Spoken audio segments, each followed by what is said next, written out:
Well, I got some little short thing for you here today, and that is this article about cave art, and they're estimating that it's somewhere between 37,000 and 52,000 years old, and they've dated this uh, by using a uranium method, which is actually a uranium um, sequence series dating method.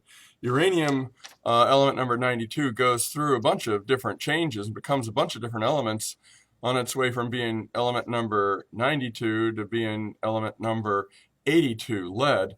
And so it has probably something to do with that. I've not heard the term before, but it makes sense. But of course, there are problems.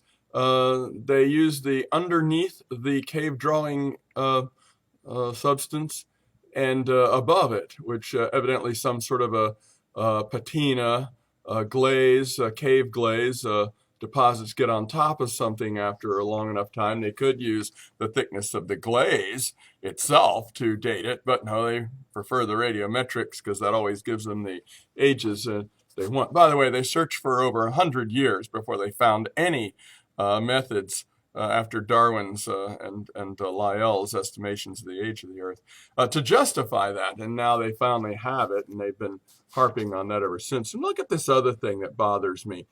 It says here, there are disagreements about how to collect the samples, so there could be a problem with that. But look at this.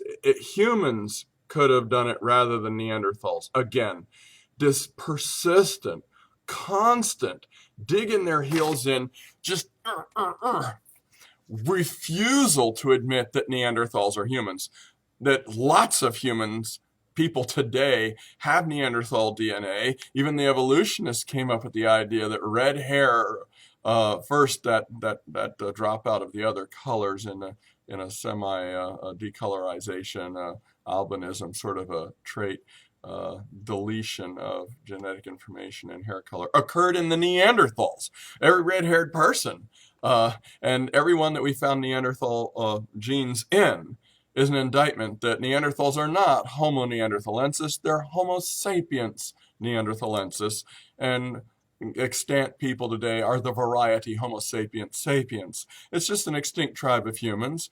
We found that Denisovans interacted and interbred, Cro-Magnons interbred with Neanderthals, so they were people. So the reason why the stubborn cognitive block is in the minds of evolutionists is Neanderthals were one of their most treasured, since the 1850s and 60s, most treasured examples of proof of Darwin's theory of the intermediate forms or the transitional forms or the missing link. You keep thinking when they keep anti-thinking. This isn't even just not thinking. This is going against known science, and it's for a purpose, and they don't know it. So pray for them. God bless, Dr. J.